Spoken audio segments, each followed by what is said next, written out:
And this afternoon, leading voices in the NPP in the demand for the removal of Finance Minister Ken Ofori Atta this afternoon, alleging a grand scheme by some individuals in both the private and public sector to influence members of the New Patriotic Party who are in Parliament with money to abandon the crusade and to allow the embattled Finance Minister to continue to stay in office. Andy Appiah-Kubi, who is also one of the voices and a member of Parliament for Asante Achim North, says he will be forced to expose such individuals if they do not stop the attempt to bribe MPs. Many Ghanaians are still wondering why the group of 95 majority MPs backtracked on their request, with some suggesting money might have changed hands. But speaking to Raymond Akwa on upfront, the MP who led the charge demanding the removal of the finance minister threatened to take anybody who fuels these allegations on. Did you take money to change your mind? Did we take money? Yes. You think we will do that? And I'm saying that I want somebody, one person, or anybody. One person from where? Anybody associated with any such person who thinks that he can give money. Anybody. If I hear anybody working for any of such persons, or if working for institutions. We are speaking in a vacuum. Which persons and institutions are you talking about? I am saying that if you are saying, were we motivated by money? I said no. But I want somebody from where you think they can bring money. Maybe from government. Yes, but government is the only party in this case. Were you giving money by government to change your mind? I want anybody from government institution, from institution owned by members of government. If, say, you are a minister of state or you are a government functionary and you own Joy FM, if I hear somebody from Joy FM making an allegation of that nature, that notwithstanding the fact that it's not coming from you, I will come out with information. I want somebody to do that. Sorry, now. What do you mean by information? Information that you are bribed or you are not bribed? I will come out with information that we are beyond the bribes. So you were approached with bribe? I am saying that we are beyond that. Our motivation is not the financial inducement.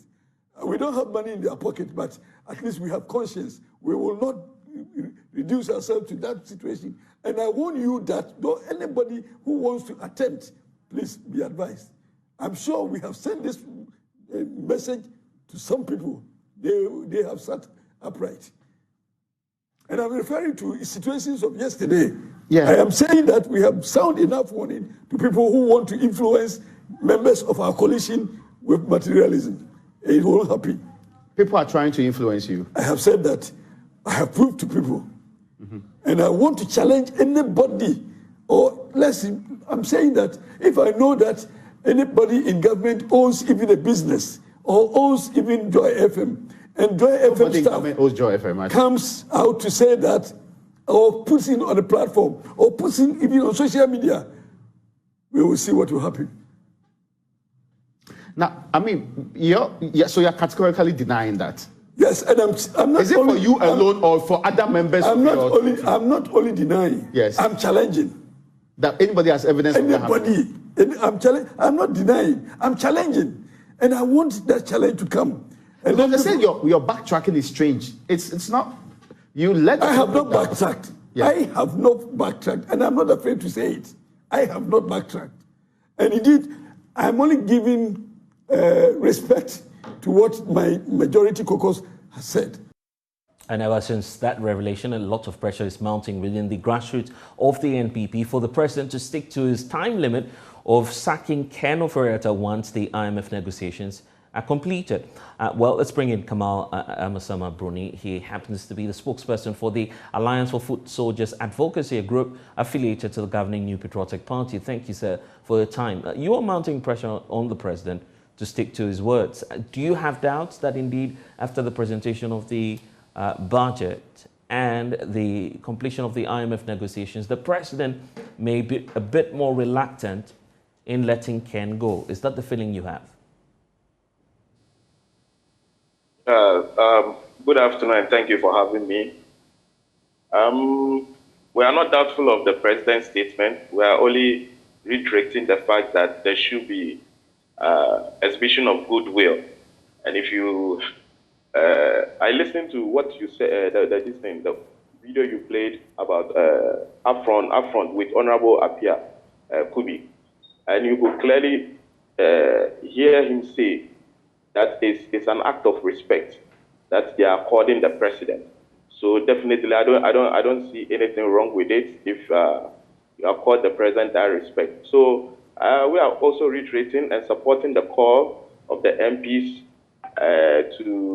for the president to kind of abide by the time limit he's given and the assurance he's giving the MPs, for which they've also accepted to the request that, okay, they should allow the honorable minister to be in office for the stated reasons that he's giving them, for which they were convinced. That's the position AFA is also sticking to. And I recall that sometime back you were asking for an immediate reshuffle. It was part of the demands that you tabled before the president. Are you letting that go, knowing that Ken Ofori Atta may leave office? Well, the fact still remains. If you look at the letter the majority caucus released through and signed by the majority leader, the fact still remains that the honorable minister now has nowhere to go, regardless of the period he's given. Definitely he will see the sun. So if you listen to, or if you read the letter they issued, you get to know that definitely, as in human institutions, once there's dialogue, you also need to accept to some terms and conditions, but it doesn't mean that you are backtracking from your earlier stance. So I want to believe the negotiations they've had as majority caucus and together with the president, that has allowed some of these things. So I don't see any backtracking, even from the letter that the majority caucus yes, but I'm there. talking about the earlier statement you released as the Alliance of Foot Soldiers Advocacy. You, in fact, went ahead to name some persons who you felt were not performing, a reason for which the president should go ahead with a reshuffle. If you look at Alliance for Foot Soldiers, our press conference, we even held it in July. We held our press conference in July. So if you look at it, 2-3 months down the line, we now have our MPs join the call we made some months back. And let me clarify this position that in our press statement, the press conference we held the last time, we didn't mention anybody's name because we didn't want it to look personal, so that the purpose for which we are doing the press conference will be lost. But definitely we knew some of the ministers who were not performing, and now our MPs have joined us and they've been bold enough for me to say, to mention a name. And if you look at all the president's talk, definitely the name of the finance minister is the name that is mentioned more than any other MP, because by virtue of his position, he holds a key position to determine how the economy of the country is run. And I believe that is why they finally joined the AFES call that the finance minister should leave. Maybe subsequently, other issues may come if the whole, some of the ministries should be reshuffled, because we are not calling, and I don't think the MPs are equally calling for a total overhaul, because when you do that, then basically you are bringing down the government. So it's not a total overhaul. But 1 or 2 ministries or 1 or 2 positions that they feel, and equally AFA also felt then that we're not up to the billing. That was what we called for the reshuffle. And if we put it mildly, who were given that kind of a bluff, that to the extent that we were not seen to be carrying that much weight. Now we have the heavyweights joining us, and we 100% side with them, and we are backing them. And I'm happy that the letter still says that if you look at the letter, it says, majority letter, the last paragraph says that upon further deliberations, they acceded to the fact that, okay, they will accept to the terms and conditions. So be it. And I recall speaking to one of the MPs for Subin, I believe, who told me that the reason for which the MPs are asking for the removal of Finance Minister Ken Ofori Atta is because the grassroots is calling for that. How scientific is this demand? The fact that within the base of the party, a lot more people want to see the finance minister go. Well, if you look at the word grassroots and foot soldiers, these are synonymous words. And AFA, we are representing the grassroots.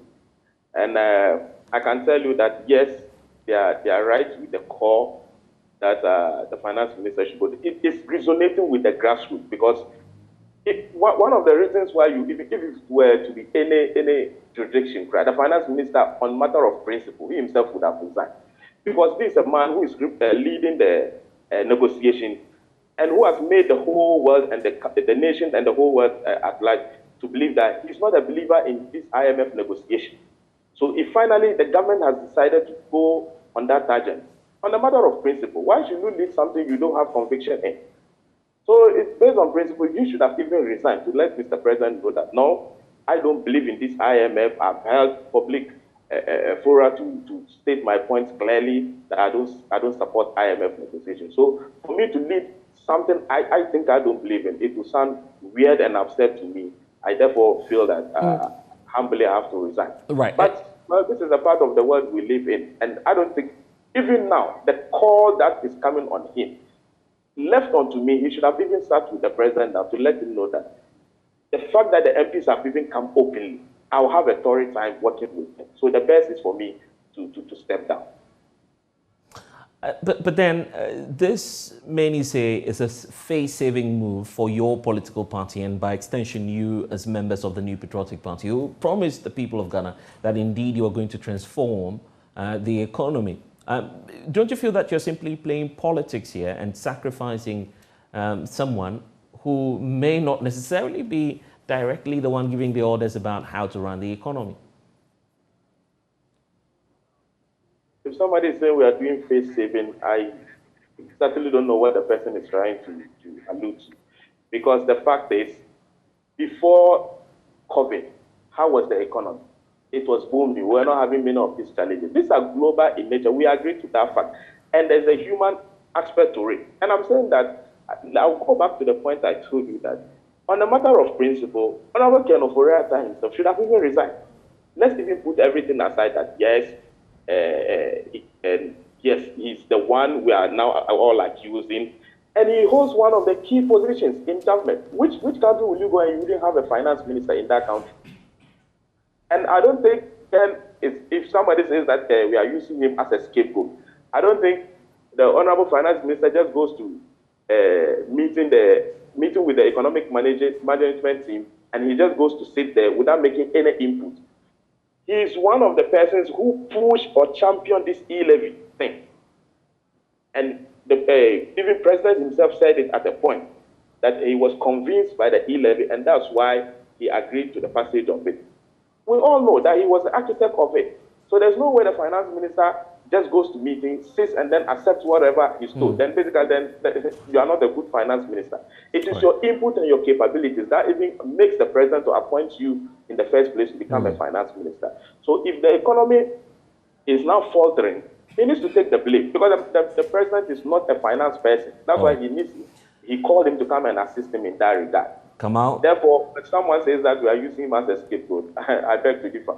Kamal Amasaman Bruni is spokesperson for the Alliance for Foot Soldiers Advocacy, obviously mounting pressure on the president to dismiss Finance Minister Ken Ofori Atta. Well, former President John Dramani Mahama is one of the individuals also adding his voice to that. He has blamed the Finance Minister Ken Ofori Atta for the country's economic woes. According to him, the president's seeming inability to remove the Finance Minister from office is making the situation worse. He was speaking at a lecture on the economy Thursday, where he stressed that the incompetence of the sector minister and the entire Akufo-Addo regime accounts for the depreciation of the Ghana cedi.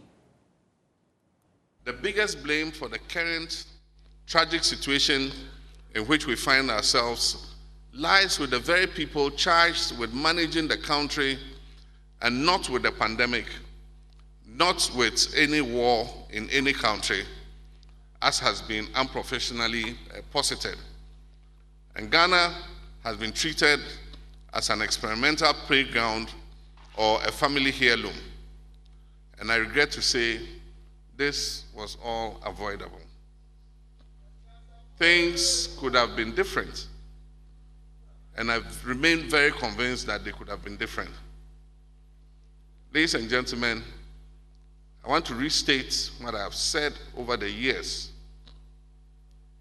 We are ever ready and willing to share pragmatic steps that will help put our nation back on track.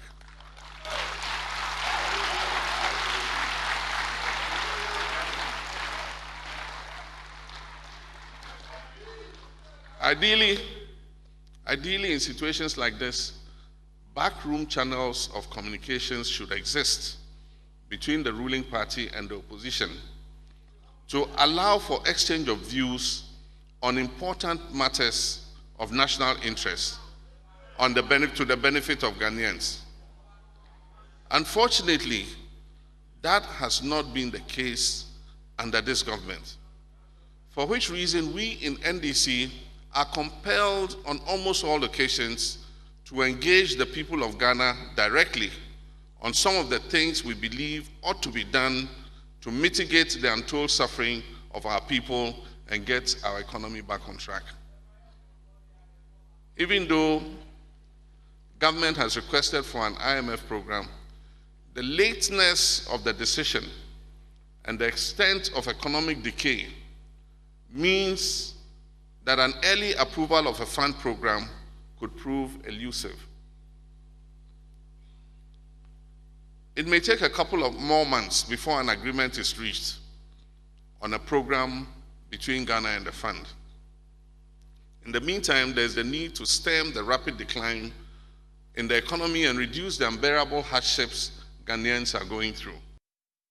Well, John Dramani Mahama also says he hopes President Akufo-Addo's words in the upcoming address to the nation will bring some sort of relief to Ghanaians amidst the current economic hardship. He said the current economic situation does not warrant the president to be engaging in vain-glorious pursuit of vindication. He reiterated that the country's challenges are domestically driven. Amidst boastful claims that they were the best managers of the economy. Immediately after the elections, it became clear that we had been thrown into a bottomless pit of debt round our necks, staggering budget deficits, and a rapidly deteriorating fiscal position. The looming disaster at the time required an urgent response. And even as the crisis deepened, earlier this year, we in NDC besieged government with many prescriptions, which are articulated in the Ghana at the Crossroads speech in May this year. And I urge government to seek multilateral assistance urgently.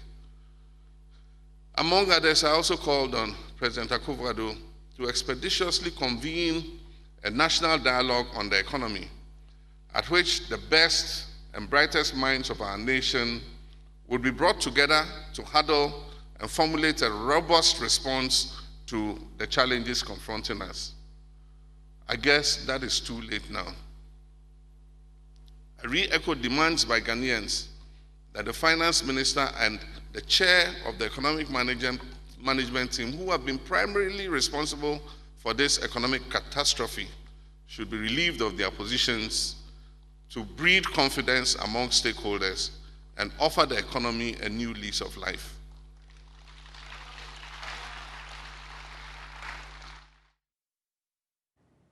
Well, at this point, I want to bring in Dr. Michael Ayamga Adongo, development economist with the University of Development Studies. Thank you, sir, for your time here on the Pulse. So the issue about homegrown solutions, how feasible is that in such a time of crisis? Yes, thank you for having me. I think homegrown solutions here basically means looking through our budget and then things to us be able to at least manage our deficits. You is that, and as the former president rightly alluded, we are shut out of the capital market.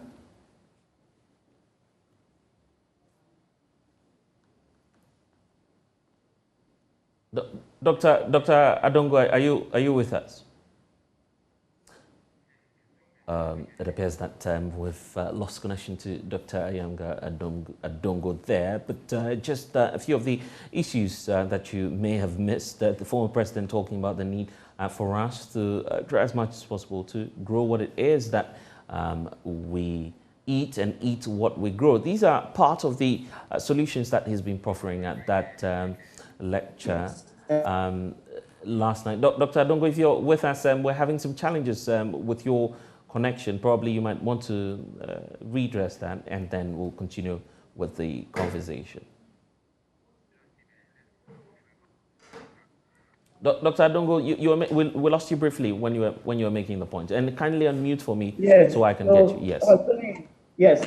Right. One of the things that made former President Mahama stand out yesterday was the fact that he started his speech acknowledging the difficulties that Ghanaians are going through, and was not someone who came across as a former president who is not actually suffering the way every Ghanaian is suffering, and then proceeded to outline measures.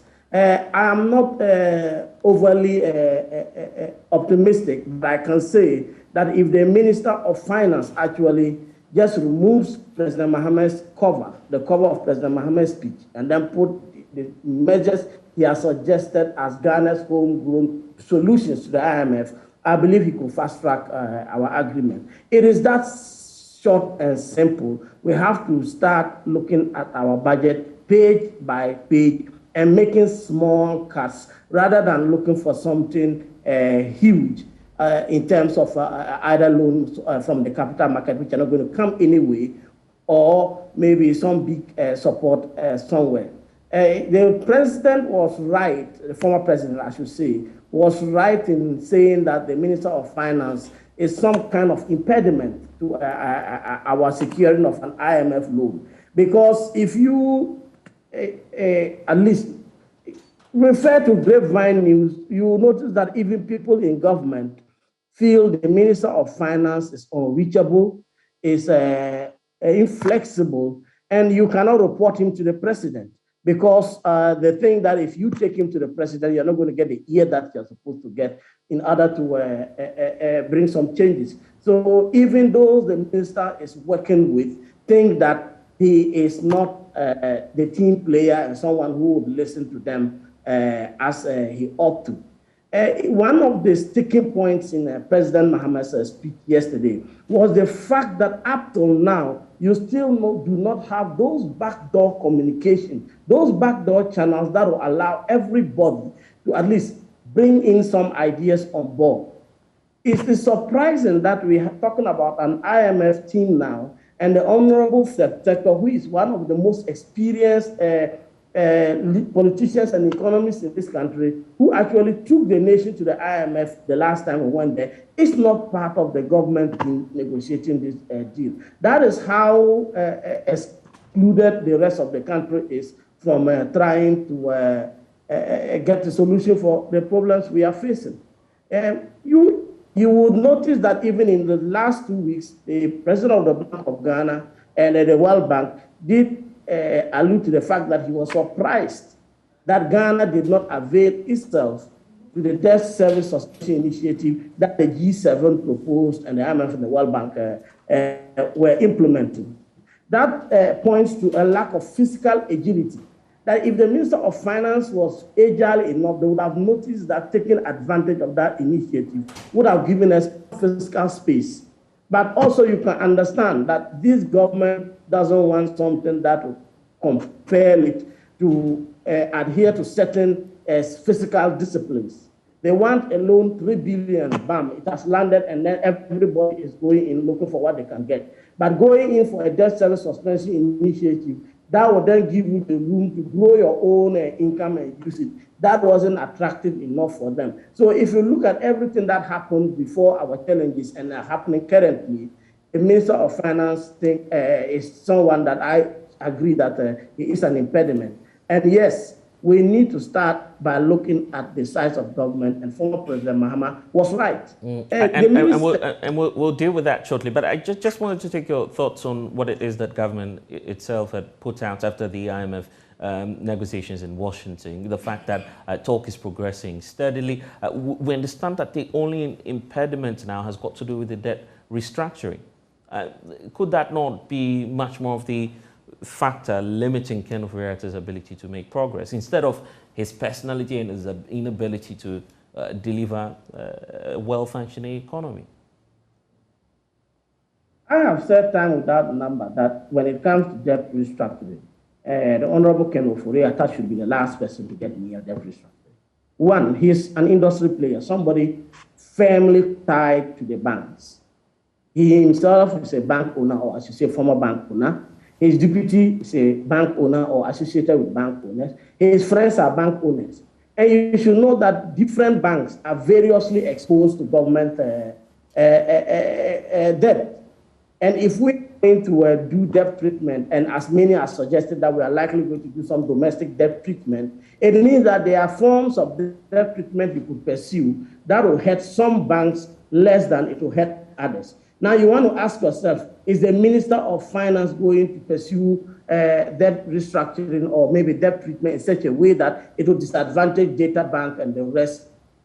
The Minister of Finance already hasn't got too many friends when it comes to how he treated the last banking sector cleanup. And I think that because of his close association with the banking sector, being a direct beneficiary of what may even happen in the debt restructuring, he should step aside. He should not even be near there. The president said we should wait until he secures an IMF deal. I think that the more reason why the honorable minister should leave before we even secure an IMF deal is the fact that he is closely and firmly tied to the banking sector. Yeah, but the issue of experience, then comes to play, isn't it? For someone to know about the sector and what it means in terms of doing debt restructuring, isn't it? Because that will be a technical process, you agree?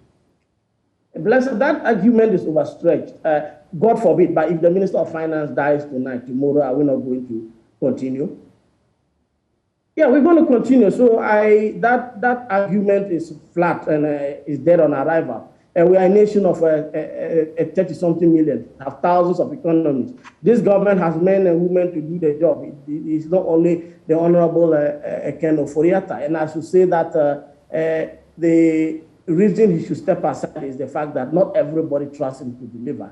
And if up to 95% of your own members of party think you shouldn't be there, keeping him there is going to alienate a lot of people. It's going to cause people not to be wholly committed to the exercise, and we cannot have consensus. And in a time like this, when we are talking about domestic debt treatment, a terrain that you do not actually have a blueprint to follow, and you have very few examples in the world to point to. All we know about debt restructuring relates to external debt. For domestic debt, there is no S action and B result. We are actually gambling, and we may end up worse than we started. So if we are going to go through such an experiment that we do not know what will come out of it, we better have consensus, we better have trust, we better have people that can galvanize all the energies in the room and get people to willing to commit. And I don't think the Honorable Finance Minister, as it stands now, is that person. Clearly, getting an IMF deal by the end of the year, the experts say, may not be feasible. What's the immediate way out? As I indicated, the immediate way is for us to look at the entire government program. Stop what we must not do immediately. We stop that. We have to, for example, cut down the size of government.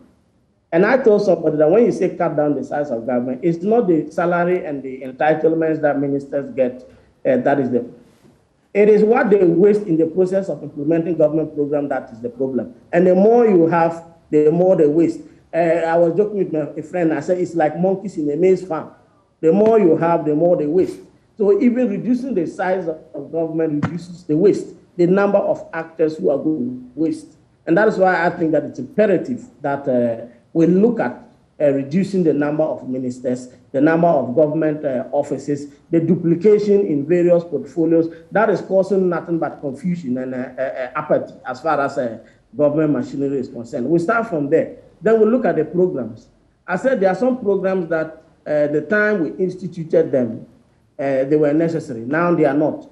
The National Service Scheme is one of them. Make it optional.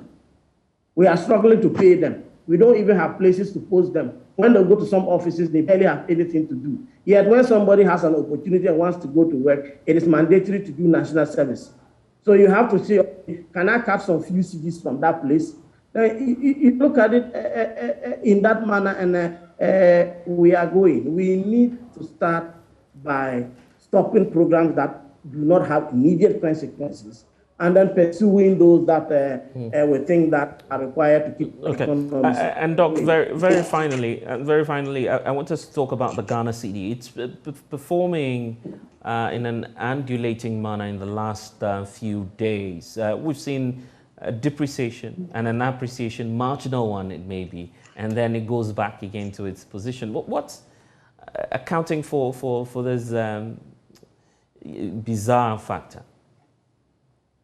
You see, if there is something you can do in economics and not be able to get away from, and that is printing money. And when you print money and they say you have printed money and you say you haven't, the exchange rate and the inflation is what exposes you. I did indicate the other time that as it is now, the Ministry of Finance and even the Bank of Ghana are totally powerless when it comes to regulating the exchange rate.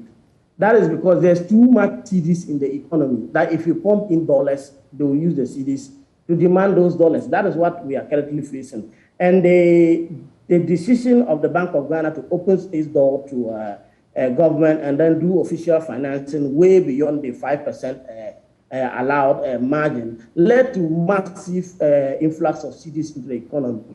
And people have realized that because the cedi is losing value, anytime I get cedis, let me change it into dollars. So as it stands now, there is enough cedis in the in the market to lick up any dollars we put in there. That is the existing challenge we are facing. As long as official financing go on, even through the backdoor channel, we are going to struggle to be able to stabilize the cedi because people are basically not using the cedi for anything. They're using it to buy dollars. And it's a problem. If you have cedis today, tomorrow the value of the cedi is going to go down. And you can't build a house in one day. You may not be able to buy anything to trade. So the best thing to do is to store it in a currency that is relatively stable.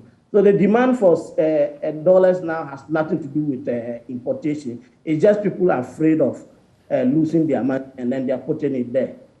I also think that there is something we need to do, especially when it comes to the commercial banks. They are not helping the situation. The gap between the interbank rate and the buying rate of a foreign currency from let's say customers is so huge that it gives people the incentive to still want to demand fiscal dollars or foreign currency and go and sell it in the black market. For example, if you go to the bank now, the dollar may be going 13, 14.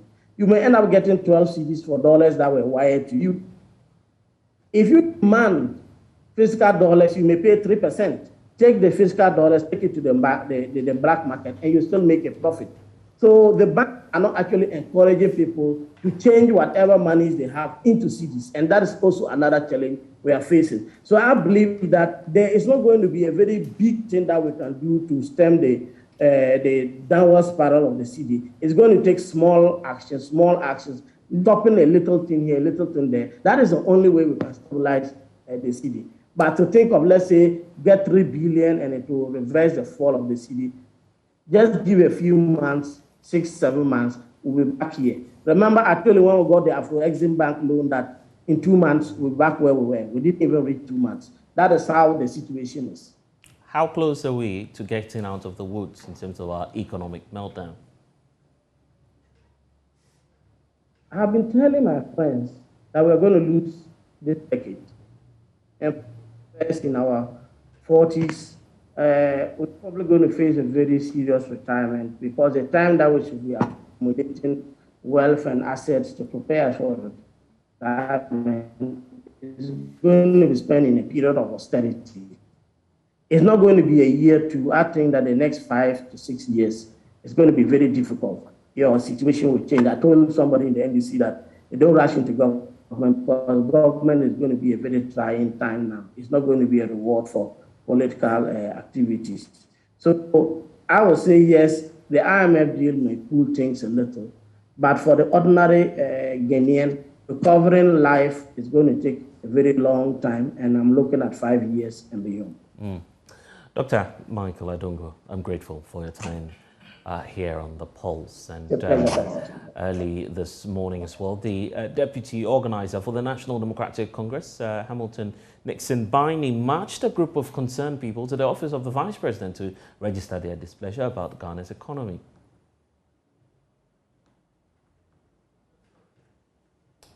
We'll get to you. Chief Bine. Organization of the National Democratic Congress is underway.